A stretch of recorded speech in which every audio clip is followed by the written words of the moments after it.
Food explore ചെയ്യുന്നത്. ഇപ്പോൾ പല നാട്ടിൽ ചെല്ലുമ്പോൾ നമ്മൾ അവിടുത്തെ ഫുഡ് കഴിക്കണമെന്ന് നമുക്ക് തന്നെ പഴഞ്ചൊല്ലുണ്ട്. പക്ഷേ എങ്കിലും എക്സ്പ്ലോറേഷൻ നമ്മുടെ ഇഷ്ടമാണ്. പക്ഷേ എങ്കിലും നമുക്ക് തോന്നൂലേ, ചില സാധനങ്ങൾ കാണുമ്പോൾ കൊതി തോന്നും. പക്ഷേ ഈ പാറ്റയും പല്ലിയും വണ്ടിനെയൊക്കെ തിന്നുന്ന കാണുമ്പോൾ പ്രോട്ടീൻ കണ്ടൻറ്റ് കൂടുതൽ ഉള്ള സംഭവങ്ങൾ അവർ എടുക്കുന്നതാണ്. നമുക്കും ഒരു പക്ഷേ ഒരു കാലഘട്ടത്തിൽ ചിലപ്പോൾ വേണ്ടി വന്നേക്കാം എന്നൊക്കെയാണ് നിഗമനങ്ങൾ. അപ്പം അത്തരം ഫുഡൊക്കെ കാണുമ്പോൾ അവർ കഴിക്കണമെന്ന് ചിലപ്പോൾ അവേർഷൻ തോന്നാം, ചിലപ്പോൾ അട്രാക്ഷൻ തോന്നാം. എങ്ങനെയാണത് എക്സ്പ്ലോർ ചെയ്തിട്ടുള്ളത്? നമ്മൾ ആ നാട്ടിൽ വീണ്ടും ചിലപ്പോൾ പോകാൻ പറ്റണമെന്നില്ല. അല്ല, നമുക്ക് അറപ്പ് തോന്നാത്ത സാധനങ്ങളൊക്കെ ഞാൻ കഴിക്കാറുണ്ട്. ഇപ്പം അറപ്പ് തോന്നുക എന്ന് പറയുന്നത്, അറപ്പും എനിക്ക് ചിലപ്പോൾ ഹൈവം തോന്നുന്നത്, ഇപ്പം ഉദാഹരണത്തിന് പാറ്റ. ഈ പാറ്റ കാഷ്ടത്തിനുള്ളൊരു ദുർഗന്ധം ഉണ്ടല്ലോ, ഒരു സ്മെല്ലുണ്ടല്ലോ, അത് ഓർമ്മ വരും നമ്മൾ ഈ പാറ്റ കാണുമ്പോൾ തന്നെ. അതുകൊണ്ട് അത് കഴിക്കാൻ നമുക്ക് തോന്നില്ല. എന്നാൽ നമ്മളുടെ ഒരു യുക്തി തിരിച്ചൊന്ന് ചിന്തിച്ച് നോക്കിയേ. നമ്മൾ പ്രോൺസ് കഴിക്കില്ലേ, ചെമ്മീൻ കഴിക്കില്ലേ? ഈ ചെമ്മീനും പുൽച്ചാടിയും തമ്മിൽ എന്താ വ്യത്യാസം കാണുമ്പോൾ? ചെമ്മീൻ കഴിക്കുന്നവന് പുൽച്ചാടി കഴിക്കുന്നവനെ കുറ്റം പറയാൻ ഒരു അവകാശവും ഇല്ല. ഇല്ല, ഒന്ന് വെള്ളത്തിൽ ഒന്ന് കരയിൽ വേണമെന്നേ ഉള്ളൂ. ശരിയല്ലേ? അങ്ങനെ എന്തൊക്കെ കഴിച്ചിട്ടുണ്ട്? ചേര തന്നിട്ടുണ്ടോ? ഞാൻ പാമ്പിൻ്റെ ഒരു കഷ്ണം കഴിച്ചിട്ടുണ്ട്. ഓ, എന്ത് പാമ്പായിരുന്നു അത്? അതെന്ത് പാമ്പെന്ന് എനിക്കൊരു ഓർമ്മയില്ല, അതുപോലും ഓർക്കാനുള്ള സമയം. ഞാൻ തൈവാനിൽ ഒരു ഹ്വാഷി മാർക്കറ്റ് എന്നൊരു മാർക്കറ്റുണ്ട്. അത് ഈ പാമ്പിൻ്റെ മാർക്കറ്റ്, പാമ്പിനെ തത്സമയം പ്രിപ്പയർ ചെയ്ത് കൊന്ന് ഫ്രൈ ചെയ്ത് അല്ലെങ്കിൽ ഗ്രില്ല് ചെയ്തൊക്കെ തരുന്ന സ്ഥലമാണ്. അവരോട് ഷൂട്ട് ചെയ്ത് പോകുമ്പോൾ ഞാനൊരു അവിടെ ഇങ്ങനെ ഗ്രില്ല് ചെയ്ത് ഇങ്ങനെ വരുന്നവർക്കെല്ലാം ഫ്രീ കൊടുത്തുകൊണ്ടിരിക്കുക, മനസ്സിലായി, സാമ്പിള്. അപ്പോൾ ഞാൻ ഇത് ഷൂട്ടൊക്കെ ചെയ്ത് കഴിഞ്ഞപ്പം അപ്പോൾ ഇവൻ ഷൂട്ട് ചെയ്യാൻ സമ്മതിക്കില്ല ആദ്യം. അപ്പോൾ ഞാൻ പിന്നെ ഇവനുമായിട്ട് ലോഹിയായപ്പോൾ അവൻ പറഞ്ഞു, നീ ഒരു കഷ്ണം തിന്നാവുന്നുണ്ടെങ്കിൽ ഞാൻ ഷൂട്ട് ചെയ്തോളാം. അങ്ങനെ തന്നതേ ഉള്ളൂ. അപ്പോൾ ഞാനൊരു കഷ്ണം എടുത്ത് തന്നു. എനിക്ക് വലിയ വ്യത്യാസമൊന്നും തോന്നിയില്ല. ഞാൻ പറഞ്ഞാൽ ഭക്ഷണത്തിൻ്റെ രുചി വൈവിധ്യം അല്ല ഇതിൻ്റെ അകത്തെ പ്രശ്നം, നമ്മുടെ ഒരു സൈക്കോളജിക്കൽ പ്രശ്നമാണ്. പാമ്പിനെ എനിക്ക് ജന്മനാ പേടിയാണ്. പാമ്പിനെ അല്ലേ തന്നെ എനിക്ക് പേടിയോ ഒരറപ്പോ ഒക്കെ തോന്നിയ ഒരു ജീവിയായിട്ട് എനിക്ക് തോന്നിയിട്ടുള്ള പാമ്പ്. അതുകൊണ്ട് തന്നെ നമുക്കിത് തോന്നുന്നതാണ്, അത്രേ ഉള്ളൂ. അല്ലാതെ വേറെ ഇതിനകത്ത് ഒരു ജനസമൂഹം, ഇപ്പോൾ ഉദാഹരണത്തിന് ചൈന പോലെ കോടാനുകൂടി മനുഷ്യരുള്ള ജനസമൂഹം നൂറ്റാണ്ടുകളായിട്ട് കഴിക്കുന്ന ഒരു ഭക്ഷണത്തിൽ എന്തെങ്കിലും ഗുണം കാണില്ലേ? ഇല്ലെങ്കിൽ അവർ അങ്ങനെ ഒരു സാധനം, ഒരു സിസ്റ്റം ഉണ്ടാവില്ലല്ലോ ഒരു നാട്ടിൽ. നാട്ടിലൊരു ശീലം ഉണ്ടാകുന്നുണ്ടെങ്കിൽ അതിനൊരു കാലാകാലങ്ങളായ ഒരു കാരണം ഉണ്ടാവും. അവരുടെ പ്രകൃതിയുടെ പ്രശ്നമാവാം, കാലാവസ്ഥയുടെ പ്രശ്നമായിരിക്കാം, അവിടുത്തെ ആരോഗ്യത്തിൻ്റെ പ്രശ്നമായിരിക്കാം, അവരുടെ ജനസമൂഹത്തിന് വേണ്ട ചില പ്രോട്ടീന്, ചില മൂലകങ്ങളുടെയൊക്കെ കുറവ് വരുന്ന പ്രദേശത്തായിരിക്കും അവർ ജീവിക്കുന്നത്. വെയിൽ തീരെ ഇല്ലാത്ത നാട്ടിൽ ജീവിക്കുന്ന ആളുകൾക്കുണ്ടാകാവുന്ന ചില പ്രശ്നങ്ങളുണ്ട്, അതിനെ പരിഹരിക്കുന്ന മറ്റ് ചില ഭക്ഷണം കൊണ്ടായിരിക്കാം. അപ്പോൾ ഇതിനൊക്കെ ഒരു കാരണമുണ്ട്.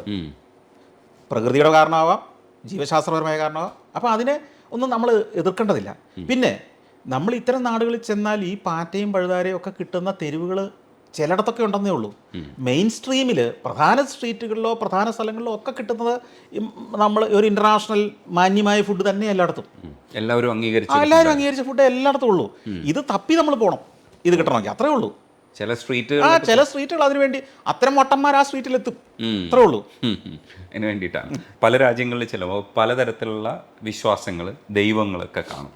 നമ്മുടെ ഇവിടെ ദൈവമായിട്ട് ആരാധിക്കാൻ പറ്റാത്തതെന്ന് നമുക്ക് തോന്നുന്ന ചില സ്ഥലത്തൊക്കെ തമാശയായിട്ട് നമുക്ക് തോന്നുന്നു. നമ്മുടെ തന്നെ പല കാര്യങ്ങളും നമുക്ക് തമാശയായിട്ട് തോന്നും, അയ്യോ ഇതെന്താന്ന് തോന്നും. അത് കുറച്ചുകൂടി പരിഷ്കരിക്കപ്പെടുമ്പോൾ നമുക്ക് തോന്നുക.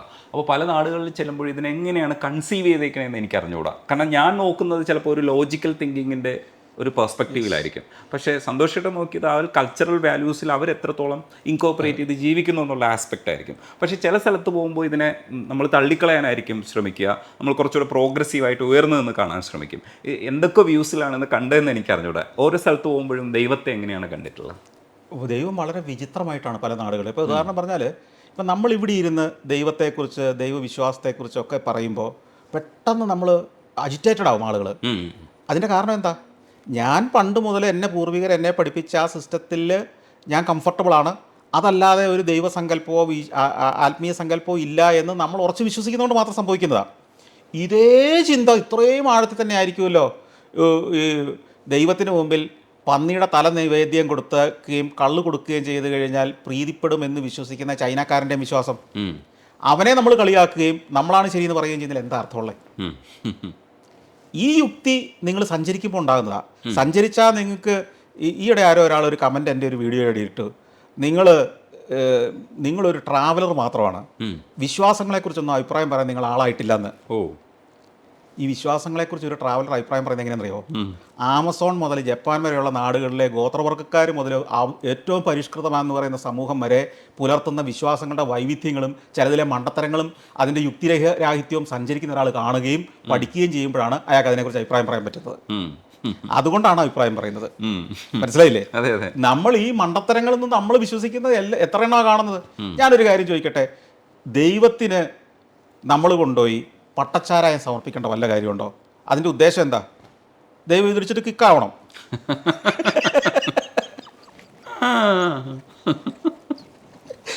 ബോധം നഷ്ടപ്പെടുത്തുമെന്ന് വിചാരിച്ചു കൊടുക്കുന്നു.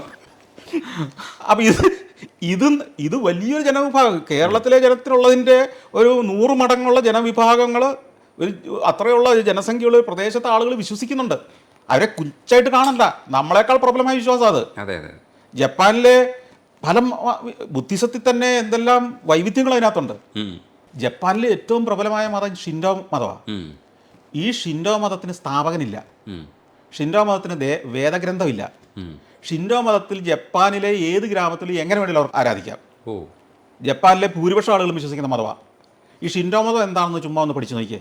അപ്പം മനസ്സിലാകും നമ്മളുടെയൊക്കെ മതവിശ്വാസവും നമ്മളുടെയൊക്കെ മതവിശ്വാസത്തിൽ നമ്മൾ ഉറച്ചു നിൽക്കുന്നതും പോലെ തന്നെ നമ്മളെക്കാൾ ടെക്നോളജിക്കലി നമ്മളെക്കാൾ വളരെ മുമ്പേ 1960-കളിൽ ബുള്ളറ്റ് ട്രെയിൻ കൊണ്ടുവന്നവരവർ. അവർ പോലും ഇങ്ങനെയാണ് വിശ്വസിക്കുന്നതെങ്കിൽ അത് നിങ്ങൾ അക്സെപ്റ്റ് ചെയ്യാൻ തയ്യാറാണോ? അങ്ങനെയുള്ളൊരു ചിന്തയും വിശ്വാസവും. നാളെ ആ മതത്തിലേക്ക് കൺവേർട്ട്, ജപ്പാൻ ടെക്നോളജിക്കലി മുമ്പല്ലേ, കേമന്മാരല്ലേ, അതുകൊണ്ട് നാളെ മുതൽ ഞാൻ ഷിൻഡോ മതത്തിലേക്ക് മാറുക, ഹിന്ദു മതത്തിൽ നിന്നല്ലേ, ക്രിസ്ത്യാനിറ്റിയിൽ നിന്നല്ലേ, ഇസ്ലാമിൽ നിന്ന് പറയാൻ നിങ്ങൾ തയ്യാറാണോ? അത്രേ ഉള്ളൂ അതിൻ്റെ കാര്യം. അങ്ങനെ പറ്റുള്ളൂ. അതുപോലെ ഈ ഇടയ്ക്ക് പറഞ്ഞായിരുന്നു, ഈ ജനാധിപത്യ രാഷ്ട്രങ്ങളിൽ ഇംപ്ലിമെൻറ്റേഷൻ ലെവല് നമ്മൾ മറ്റതുപോലെ നടക്കില്ല. ഇപ്പോൾ ഏകാധിപത്യ സ്വഭാവത്തിൽ നടക്കില്ല. പല ജനാധിപത്യ രാജ്യങ്ങളെയും വിലയിരുത്തിയിട്ടുള്ളത് ഒരു ഏകാധിപത്യ സ്വഭാവത്തിലുള്ള ജനാധിപത്യ രാജ്യങ്ങളുണ്ട്. ഇപ്പോൾ ജനാധിപത്യം എന്ന് പറഞ്ഞാൽ വാക്ക് തന്നെ ഭയങ്കര ബുദ്ധിമുട്ടാണ്. ഇപ്പോൾ 33% വോട്ട് കിട്ടിക്കഴിഞ്ഞാൽ ബാക്കി 67% വോട്ടിൻ്റെ അഭിപ്രായങ്ങളെ ഒന്നും പരിഗണിക്കാതെ നമ്മൾ തീരുമാനമെടുക്കുക എന്നുള്ളതാണ്. അതും ചില ഡിബേറ്റബിൾ ആയിട്ടുള്ള പ്രശ്നങ്ങളാണ്. പലതരത്തിലുള്ള സംവിധാനങ്ങൾ കണ്ടിട്ടുണ്ട് രാജ്യങ്ങളിലൊക്കെ. ജനാധിപത്യത്തിനേക്കാളും ഉയർന്ന സംവിധാനം ഇല്ലെന്നാണ് നമ്മൾ വിശ്വസിക്കുന്നത്. പക്ഷേ നമ്മുടെ ജനാധിപത്യം, ഇന്ത്യൻ ഡെമോക്രാറ്റിക് സിസ്റ്റം ഇല്ലെങ്കിൽ ഒരു ഇലക്ഷൻ സംവിധാനമൊക്കെ എത്രത്തോളം ഉയരേണ്ടതുണ്ട്, മാറേണ്ടതുണ്ട്? ഈ ജനാധിപത്യം എന്ന് പറയുന്നത് ഒരു പ്രായോഗിക സംവിധാനം എന്ന നിലയിലാണ് അത് നമ്മൾ ഉപയോഗിക്കുന്നത്. ഇതിനേക്കാൾ പ്രായോഗികമായൊരു സൊല്യൂഷൻ നമ്മളുടെ ആളുകളിൽ നിന്ന് ഒരാളെ തിരഞ്ഞെടുത്ത് അല്ലെങ്കിൽ ഭരണം ഒരാളെ ഏൽപ്പിക്കാനില്ല നമുക്ക്. അല്ലെങ്കിൽ വരേണ്ടത്, ഇന്ത്യ പോലെ ഇത്ര വൈവിധ്യങ്ങളുള്ളൊരു നാട്ടിൽ ഒരൊറ്റ ഛത്രപതി, ഒരൊറ്റ ഏകാധിപതി വന്ന് ഭരിക്കുക എന്ന് പറയുന്നത് ഉടനെ ഒന്നും അത്ര പ്രായോഗികമായ കാര്യവുമല്ല. അതിന് ശ്രമങ്ങളൊക്കെ നടക്കുന്നുണ്ട്, സമ്മതിപ്പിക്കില്ല. അതെ. പക്ഷേ അത് അത്ര എളുപ്പമാണെന്ന് എനിക്കറിയില്ല. അത് സാധ്യത ചിലപ്പോൾ അങ്ങനെയൊക്കെ ഭാവി വരാൻ മേലായിക്കില്ല. കാരണം ഇപ്പോൾ പലയിടത്തും അങ്ങനെയായി മാറി തുടങ്ങിയിട്ടുണ്ട്. നിങ്ങൾ നോക്കൂ, ചൈന, അവിടുത്തെ പ്രസിഡന്റിന് ആയുഷ്കാലം ഭരിക്കാനുള്ള റൈറ്റ് കൊടുത്തിരിക്കുക. ടെക്നോളജിക്കലി, വാണിജ്യപരമായി ലോകത്തെ ഇന്ന് ഭരിക്കുന്ന ഏറ്റവും വലിയ ശക്തികളിലൊന്നാണത്. 2, റഷ്യ.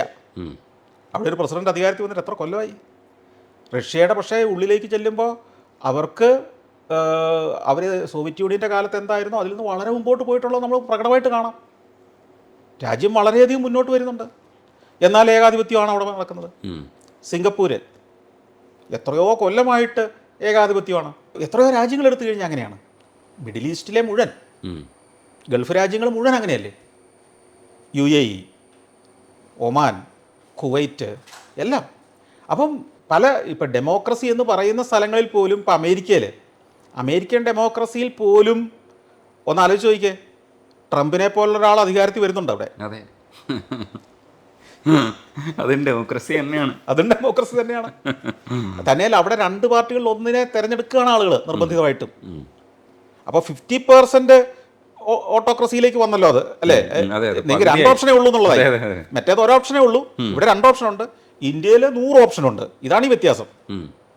അപ്പം 100 ഓപ്ഷനുള്ള ഇന്ത്യയേക്കാൾ ഏകാധിപത്യ സ്വഭാവമുള്ളതല്ലേ 2 ഓപ്ഷൻ മാത്രമുള്ള അമേരിക്ക?